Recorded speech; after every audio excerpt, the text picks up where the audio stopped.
Hello and welcome back to Off Track Podcast with me, Dave Neal, proudly sponsored by SAF Holland, well known for delivering quality axles, braking systems, suspension and telematics to the bus, trailer and truck industries, and also proud sponsors of the JR Performance National Superstock team.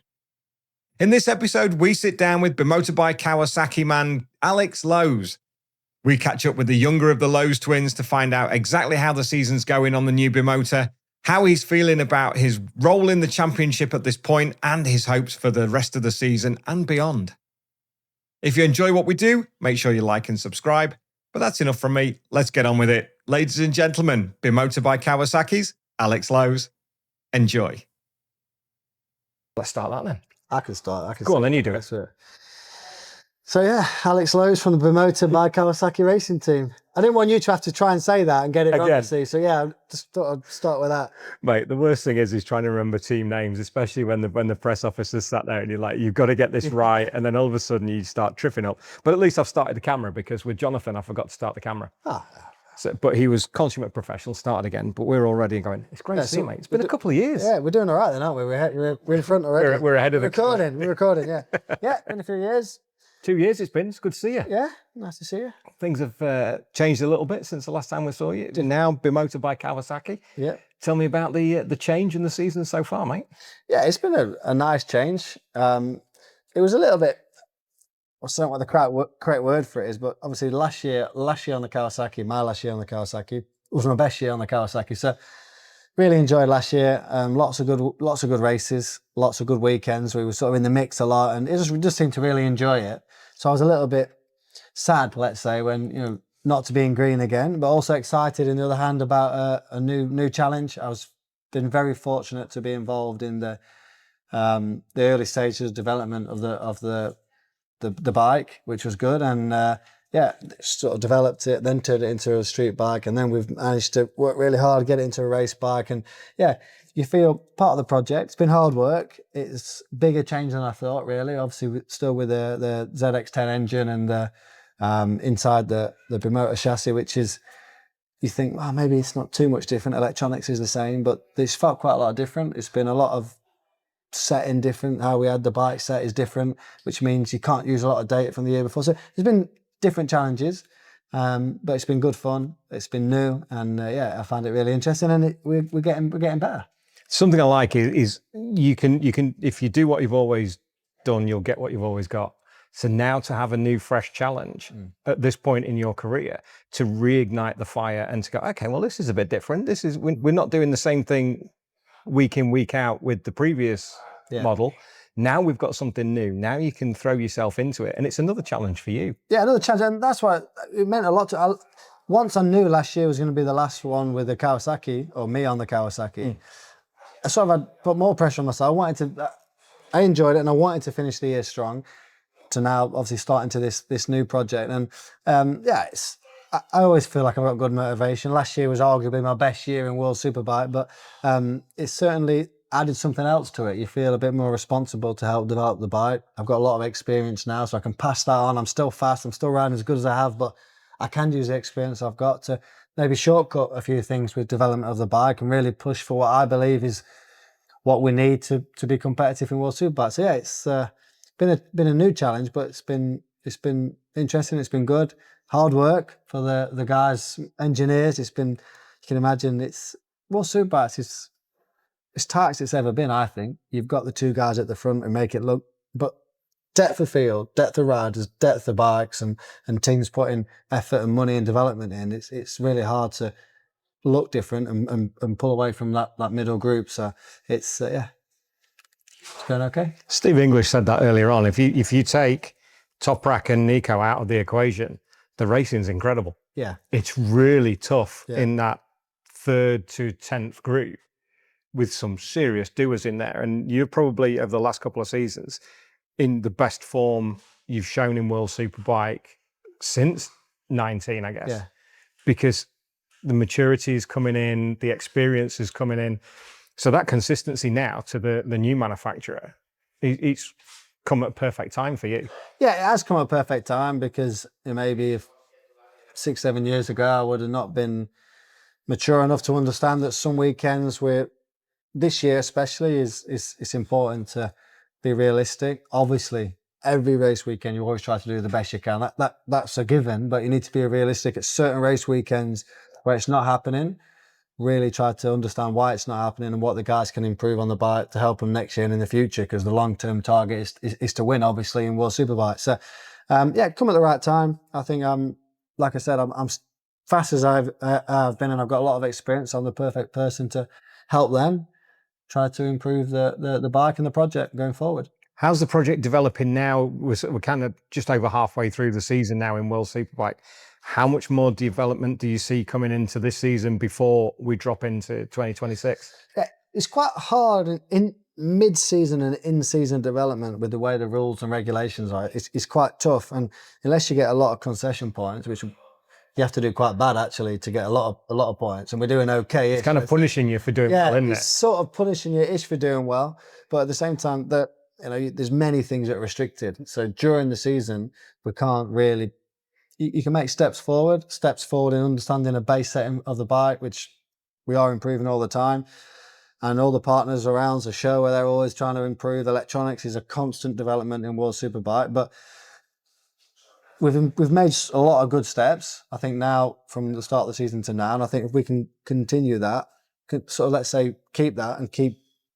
You don't need anything crazy. Just drag the most out of each weekend now, and then look to make a step when we can do the next, let's say, stage of development towards the end of the year. But it's tough to find that balance between getting the most out of the weekends and trying to develop the bike to move forward. So we have Friday practices, and then you're racing Saturday. So some tracks, for the first time with the bike, you have to be realistic. And maybe FP1 you feel fantastic and you're in the game, but if you're not, that's where the Kawasaki was able to turn it around a bit faster. Yeah. We understood the bike a bit more, where now we have to be a little bit more patient and try to make it happen during the weekend. How much of a benefit has it been using the same electronics with the same engine package, but with obviously with a brand new chassis? Yeah. Has that made the process a little bit easier?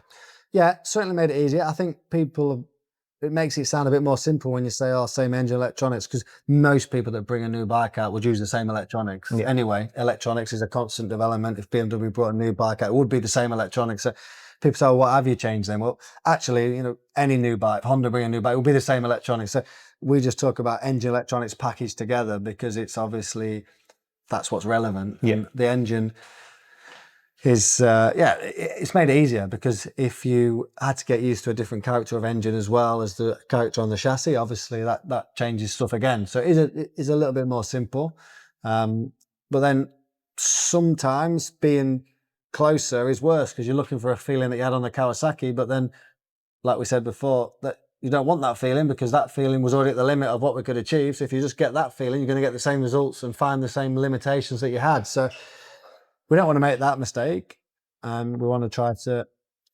improve the weak areas from last year and improve the weak areas we've got now, but not turn the bike into what we had. So that's also been on everyone's mind, not just from the rider side, from the engineers side who worked with the Kawasaki for a long time.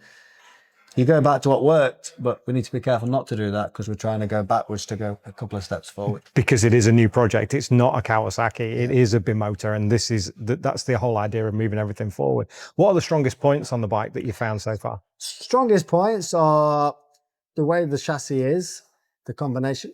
We have one. There we go. There we are. Look, I was waiting for that. But strongest points are the feel. The bike's easy to ride on the front, turns really well, turns more natural, I would say, which can help you in hot conditions. We found in Misano that we didn't suffer as much as maybe last year. From an aerodynamics point of view, the bike wheelies a bit less, allows us to use more power in certain areas of small accelerations. And apart from that, it's not massive differences. But last year we was not miles away, so you're not looking for anything crazy. We know that we would like to have a bit more power. So much easier to sit here, me and you, and say, it'd be nice to have some more power. To actually do that, make it reliable, and fit within having, I think, 6 or 7 engines for the whole year. It's not easy just to tune the bike up a bit more, like I would say to my dad 20 years ago, let's make the bike a bit quicker. But it really is that easy. It's not, but we know that is a limitation of ours, but also there's positives, and rather than focus too much on that, we can't change that this year, unfortunately. We just try to drag the most out of the things we can change. On the negative side of things, the difficult things that you're finding at the moment, what's the hardest thing to work on? Most difficult thing on the bike is in race situations, if you can't ride the lines you want to ride, you're blocked a little bit. But it's not the fastest bike, makes it difficult to pass.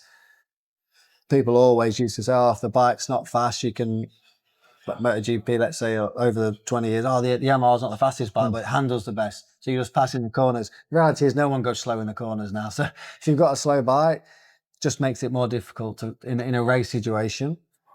Obviously, our bike, we have a lot of strengths, corner speed and stuff like that is perfect when you're by yourself. If you're in a group, it makes it harder to exploit them strong points of the bike. So I'll just say the negative point is sometimes in a race situation, if you don't get past early or get a good start or good track position, can be quite difficult. But that's something that we have to try to manage well in qualifying, manage good starts. And if we can put ourselves in good track position, we don't have to worry about that. I think the team overall, both riders and the team in this field this year are doing an outstanding job, because World Superbike is probably the most competitive it's been.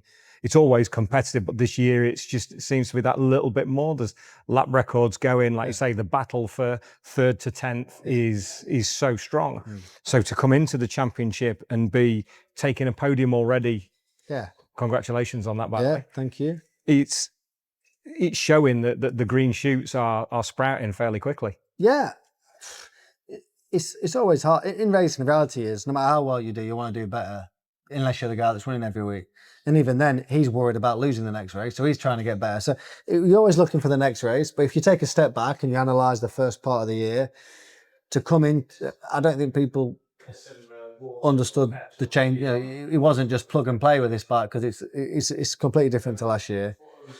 So to rock up and be as competitive as we have been, even some other weekends where you're in the mix, I think is testament to the hard work that the guys have done over the winter. And it's easy to forget that. It's easy when you do well to say, oh yeah, well, you don't realise what's gone behind it. That's for everyone, but I think we should have recognised the job we've done. I think it's a good job. I think Axel's doing a good job. He's riding this bike. Looks like it suits him a lot more than the Kawasaki did last year. I think people forget that it was him or Bulliger to get the factory ride on the Ducati. He was doing a really good job on the Motocorsa bike, fighting for top 6, top 5 in the World Championship. So he clearly is a very fast rider, and I do think he's riding really well this year. So that's helping as well. It was a difficult year for him last year, but for you, 4th overall last year. 2019 you were 3rd, but last year you got 2 wins. Yeah. That shows how the landscape's changed a little bit with World Superbike. That to finish 4th with 2 wins, but to finish 3rd, Didn't win. Didn't win in that season. I won the year before, but not. Yeah, but not in 19. So how things have changed now, and your consistency, Alex Lowe's in maturity, shocker. Yeah. Comes to everybody eventually. Yeah, 2018, 2019, I did well on the Yamaha. I was consistent working. Yeah, you did. Yeah, and it was good. And then when I joined the Kawasaki, we had COVID, I had some injuries. It was a bit messy. So it was important for me to have a year like I had last year. I would say it was probably my best year in World Superbike. It was probably a bit more difficult last year than 2019. And I was at all the tracks a chance, or apart from maybe Aragon, I was within a chance of a podium or close to the podium. So I think on a bike that was at the end, closer to the end of its cycle, I think was a good year. And I would probably class, you always forget, don't you, the past, but 2019 was a good year as well, battling with Top Rack on the Kawasaki. Obviously, he was on his way up, and Van der Mark, the teammate. It was a good year that I enjoyed a lot. Yeah. I would probably say overall, last year I was a better rider over the whole season. In what way? I think I took advantage of the chances I had a little bit more. In 2019, I crashed out the lead in Misano. Me and Johnny were battling in a ref, and I had some DNFs that I didn't need to have. Last year I had some mistakes, but they were mistakes absolutely on the limit, dragging everything out of the bike. I just got away with it in the Super race, and you didn't in the next race. You're sort of playing with fire. In 2019, I wasn't in that situation. If I did make mistakes, it was mistakes where I had the bike that should be there. Last year, I was risking a lot, riding a lot of confidence, and if I did crash, I was like, okay, that was too much that time. It's a completely different dynamic for me, I think, riding. How have you carried that into this season as well now then? Well, I just carried the confidence and the belief that, you can race all the guys. Like last year, I ended up Bulliger's first year in the World Championship with Ducati from World Super. So Superbike Championship from Supersport. But I ended up battling with him a lot last year. You're riding with the guys quite a lot. So you think, you know that you can race with them when everything's when everything's going well. So it's not about doubting yourself, but you don't take everything as personal. So a new project, bike's not quite there, okay. But you're not straight away thinking you're not good enough. Well, when the bike gets all right, if I do my job well, we're going to be somewhere close. So as long as it makes you a bit more relaxed. And I think having that good year last year, you sort of proved that to yourself. You can be more relaxed going into this year. But the reality is you do well last year. You just want to do well again because it's a drug, isn't it? It's a drug that keeps you getting up in the morning and pushing yourself to the limit, because that's what we're here to do, is to try and do well. But we need to manage it in terms of this first year of the project. No days off. No days off, mate. No days off. Are you getting towards having a day off at some point? Or are you still of that mindset that there are no days off? My days off now are looking after the kids, and I realise that's twice as hard as working. So I'd rather just go and do a training session with Kirk for 2 hours. Kirk, I'll be there in 20 minutes. Can we go into it? No, you need a day off. No, I'd rather come, please, because they're going crazy everywhere now. Just unlock it. I'll do my own thing. In all honesty,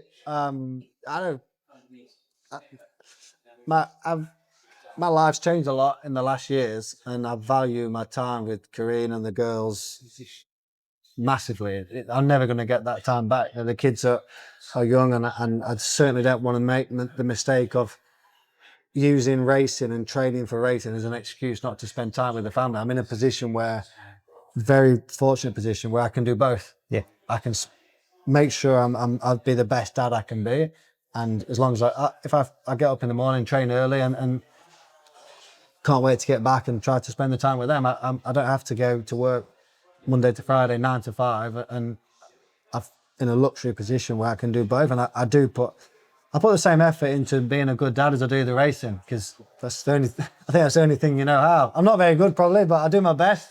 And it's something that... Mate, they're still here and they're growing. So between you and Karine, you're doing all right. She's doing all right, looking after the three of us, and I'm just somehow managing. The biggest kid of them all. It's great. It's fantastic, and it's certainly helped me with racing. I give it everything that is my character. I give it everything training. I give it everything preparing. I give it everything on track. But you go home to your family and you realise that that's more important anyway. So let's go and make memories. Yeah, exactly. So they're not, as you've noticed already, they're not little forever. No, and it goes by like that. Yeah, and I used to be too intense, and I used to be like, I didn't have a drink till I was 24 years old, I think I was, and I was like, if you the thought of me saying this, you won't believe it, but obviously they're more important to me than the racing.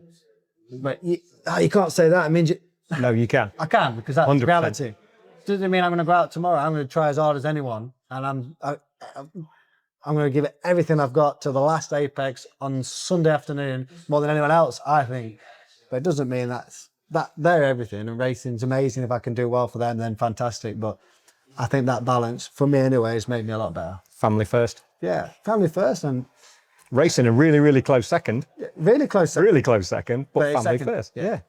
Tell me about the training side of things, 'cause I find that fascinating. Yourself and Sam and Leon, Benji, Ty, when he's building himself back. He's coming tomorrow, I think, Wolfie. Is he? Yeah, I think he's going to come up, watch the sessions tomorrow. He's a tough bloke. He's a warrior, isn't he? He's a warrior, mate. I enjoy the training, when I realised that it's...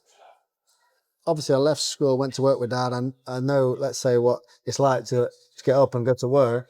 And so many times I say to my brother, we'll have a day where kids will be at school, we'll get up in the morning, we'll go to the gym, we'll go play a game of golf, we'll come home, we'll pick the kids up, go around to his house, have a barbecue, or have dinner with him, with his daughter as well. And we sit there and we say, it's unbelievable, because you can have all the money in the world and I'd want to do exactly what I did today. And then it's easy to get up and give it everything you've got, because it's fantastic. So I don't find that I enjoy the training. I enjoy it.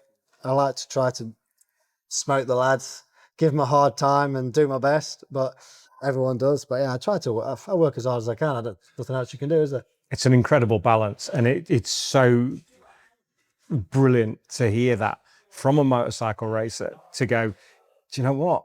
I'm kind of happy where I am. Yeah. Because you spent so many years, the same as any other rider, going next session, next race, next round. I've got to do this. I've got to be better. I've got to be better. But now you sat here and you go, I'm all right with this. Yeah. Well, You're content, but not comfortable. yeah. Two different things. Two different things. Well, the problem is in any sport, I guess, but you start off and you're trying to prove yourself.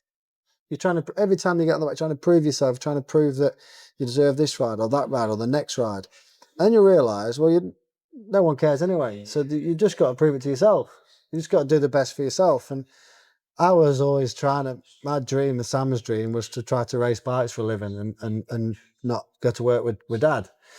That was the dream, if it could happen. Yeah. And then with all this time in now, it's been amazing. And next year, with my 13th year as an official rider in World Superbike, you feel like, well, yeah, it's good to step back, but fuck, that's been amazing.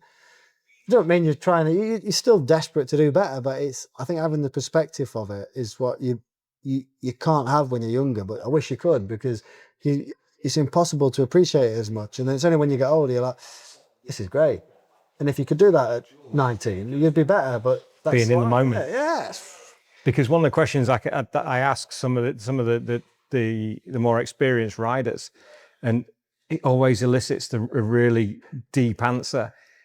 What event in your career do you wish you'd enjoyed more? Yeah. Oh yeah, when I won BSB, I was in the gym the next morning with Kurt because I was training for a World Superbike. Yeah. And I used to think that was cool. I used to think that was cool, that. Oh yeah, well, I drove home after the party or whatever, and I was back in the gym training that week after. Nice one, mate. But the reality was, yeah, well done you. So if that was me now, because it was a bit less back then, social media, it'd be on there thinking I was amazing. But the reality is, I should have gone, you know what? My target this year was to win this. I've won it. Wow. Let's enjoy tonight, not only with me, with the people that have bust their balls all year for me, whether it's family, team, friends or whatever.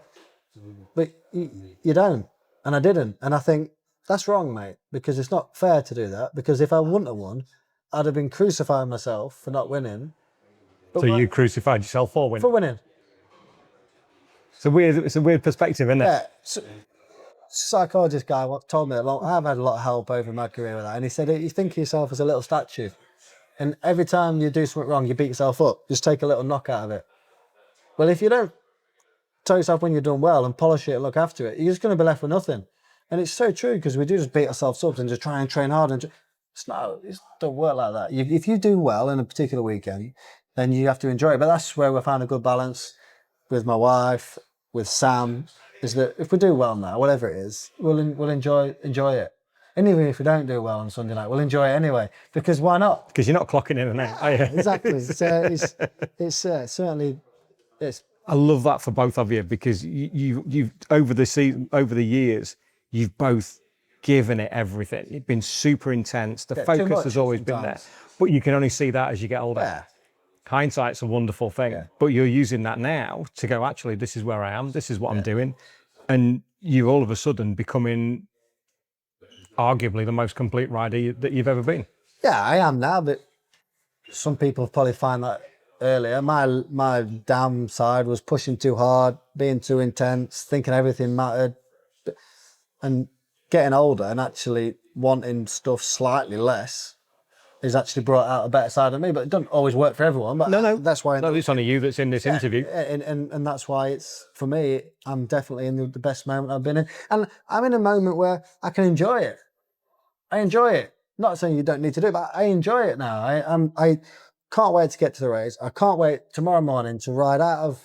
Cause I'll probably ride out with my brother, which is just amazing. Like we're like 10-year-olds, so we'll have a couple of pictures together. Oh, you seen this picture? Literally, with how old am I? I'm 30. I'm 34 years old. 35 this year. I'm 34 years old, and we're sending each other pictures after FP1 if we've got one leaving the pit lane. Brilliant. I think it's amazing, because we've always dreamed about doing it. But also, he's getting closer to you in a race as well now. He's making a few. To be honest, he didn't beat me last year. I wasn't going to say. He didn't beat me last year, and I quite liked it. If you want to bring that up, that's up to you. I wasn't going to mention that. Yeah, we've been close in races, and it's still the dream, innit, to try to jump on a podium together. We've both got a good chance this year, hopefully. It's coming. It's coming. It's coming. As long as I'm in front of him, I'm not bothered. I don't mind where it is. But no, it's as long as you're on that next step up. So we're already tomorrow, ride around with each other, Donington Park. Weather's going to be mint. Front of your home crowd, 10 minutes from home. You're sort of in front before you even started. Yeah. Everyone else is sitting now stressing about gear patterns. I just can't wait to get out with him tomorrow. It's just brilliant. Do you know what? It's so refreshing. And I knew you'd kind of be like this anyway. It's so refreshing to just sit and listen to that perspective. Yeah. Because we speak to that many different riders, and some are at different stages of their career, and they're still intense and they're still part of it. And it's like, I can see what's coming your way. Because I'm in a privileged position that we get to speak to so many riders through BSB, through World Superbikes, MotoGP last year. And you can see the differences in people. And it's like, well, you're at that stage of your career. You're at that stage of your career. The interview we did 12 years ago, completely different. Yeah. Both for me and for you, because we both progressed. Yeah. And it's just fascinating to look back and see how that works. Tell me about the Neil Hodgson influence, because Hodgie was on the show in February. He's looking after you. Yeah, that's the only mistake, having to work with him. Otherwise, Jesus. He's aged me 15 years. Did I just beat him at golf? Is that all you can do? Or is it... He's not beaten me yet at golf. Has he not? He's coming because he's an addict like I am with golf, because we're useless really, but we were trying to get better. We're competitive people that want to get better. So he's doing well, actually. He's improving. But Neil, he's been fantastic. I've been quite consistent with the people I've had around me, and Neil's been there for 13, 14 years now. And yeah, he helps me massively because he's been there and done it. I think that you can't argue with what he's done, but at the same time, he's someone that I really feel, say he manages me, but he does, but he's more of like a big brother. So I really genuinely feel he wants me to do well, and he's always wanted me to do well. And because of that, he's not, he wants me to do well because then we can get another, but not really. I think he's always had my best interests and he's always been there to help me in every situation. We've had some good times and bad times together, and we've got fantastic. He's one of my best friends. He's one of my best friends, so it's nice to be able to have kept that first, and then the working relationship is a bonus, and he's done fantastic with that as well. So, but he hasn't beaten me at golf, but he's certainly helped me a lot. It's helped me a lot, and it's helped me a lot off the bike as well. So I'll always be grateful to him. He's been there and done it. So much time for Neil without a shadow of a doubt, and he knows that as well. So we're going on to our patron questions. Yeah. The great patrons that help us out on a monthly basis, which allows us to do this, to come and see great people like you. You know we enjoy your company. Yeah. The first question from Mick Strickland.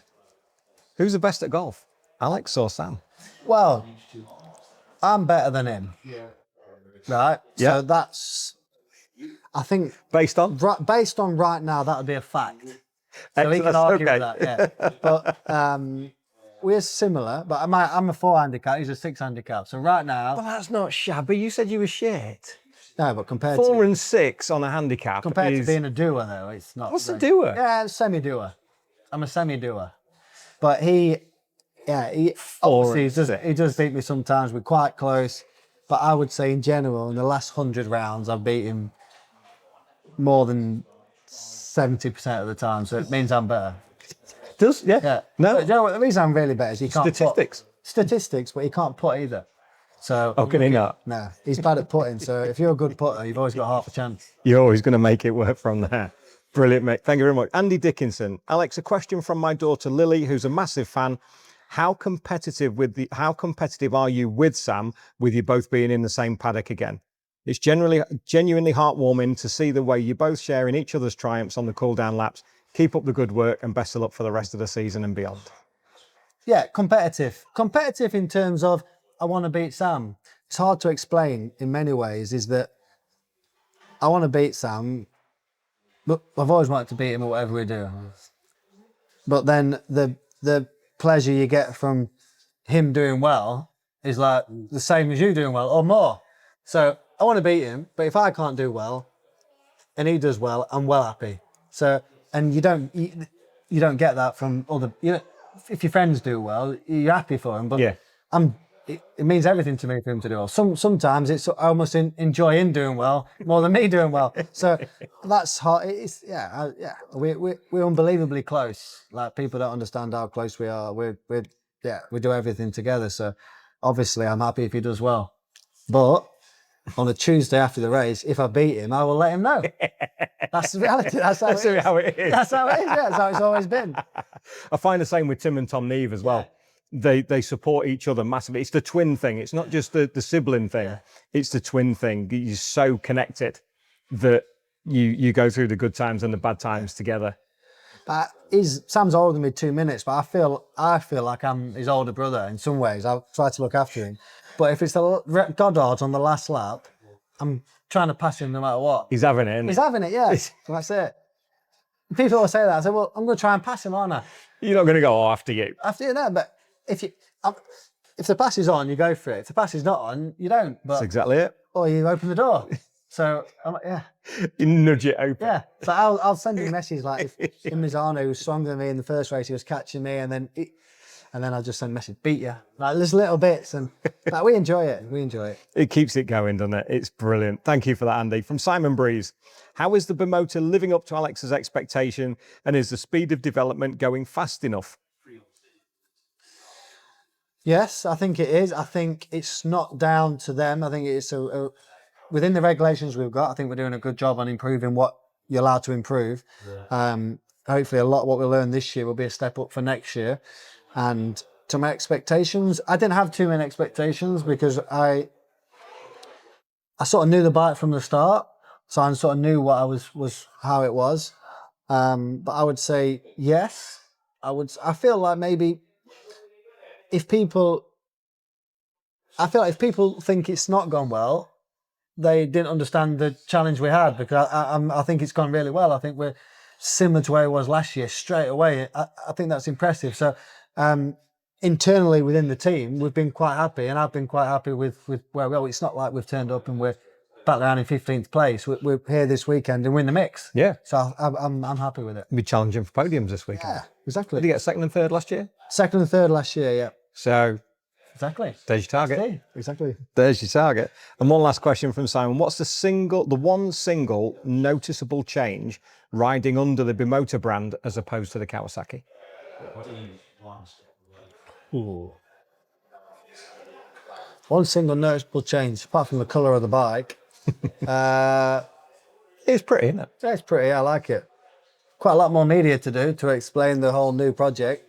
That'll be the biggest change, the amount of off-track stuff to do to explain the project to a lot of people. Don't understand always the difference with it all. So it's been an important year for us to try to separate. Obviously, Kawasaki's still involved, and it's been hard to manage. So that's been the biggest change. But on the track, you don't know what colour the bike is when you leave pit lane. You're just trying to make the best of what you've got, whatever it is. So yeah, it's not been as big difference as you think.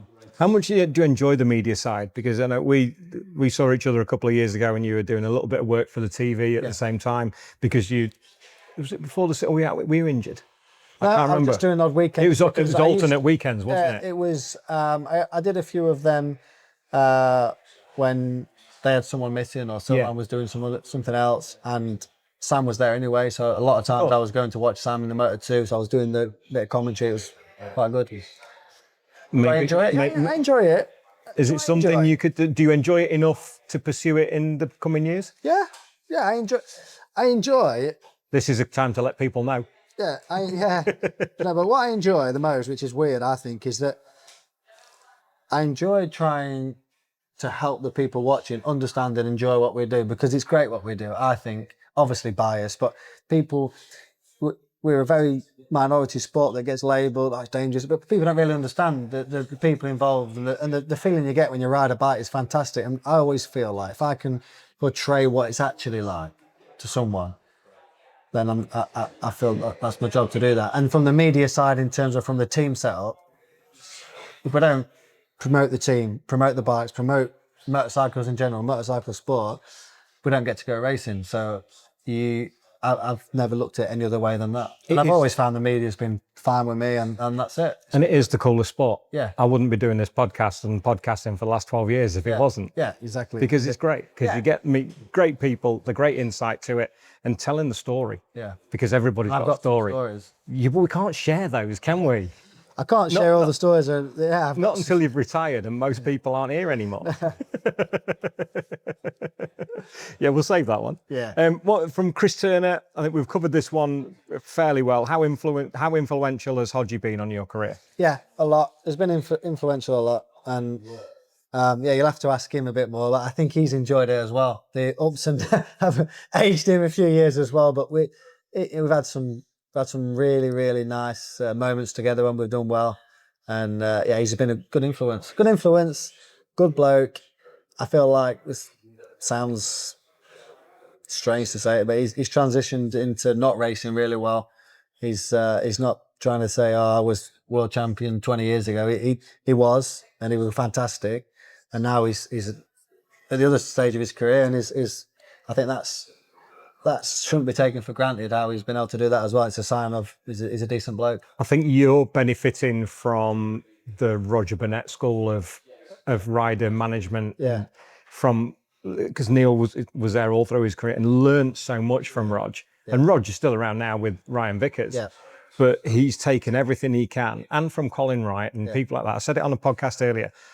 We're all the sum of the parts of everybody we've ever met. Yeah. And 75% of Neil is Rog. Yeah. Yeah. Roger's also had my brother in the past. Yes, he has, yeah. I'm still friends with Roger, know Roger well. So yeah, he's been very influential, and I owe a lot to him. So, but hopefully don't watch that. Otherwise he'll be invoicing me. I won't tell you that he watches regularly. I love Neil. We all do. He was very helpful to me about a month ago.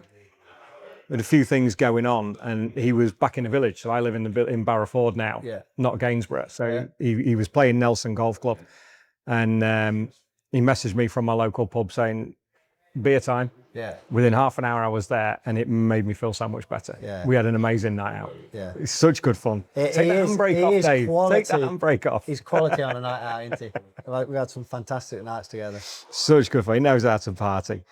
Finally, Craig Lowe. Has your career path been all you'd hoped for, or were there opportunities not taken and choices made? Well, your career path when you're younger is to be world champion. That's what you dream about doing. I've not done that. So you'd say, from one side, it's been a disappointment, but I would never look at it like that, really. I'm not someone that looks back and said, maybe if I'd done this or that. I've always tried to give everything in every situation I've been in. Sometimes it's gone against me, and I've had to learn what I can learn from that. But I would say that I feel very lucky how my career's gone. I'm still working to make it better, but I'm happy how it's gone so far. Long may it continue. Mate, this has been an absolute pleasure as always. Best of luck for the rest of the weekend and for the season. Thank you, mate. Appreciate Ladies and gentlemen, Alex Lowes. Thanks so much to Alex for his time at Donington Park on the Thursday. Not the weekend he was hoping for after being ruled out through injury, but the pace was there for all to see through practice and qualifying, which will give him a real strong bonus push for the rest of the season. Also, thank you to Saf Holland for sponsoring the episode. As we've said previously, without sponsorship, we can't keep doing what we're doing. So a massive thank you to Andy and Saf Holland for helping us out with these World Superbike interviews. Our final chat from the World Superbike round at Donington Park comes from Chloe Jones. The GR Motorsport Women's WCR rider will be available tomorrow on this YouTube channel. So as always, thank you so very much for watching. And until Chloe tomorrow, please do look after yourself. Bye-bye.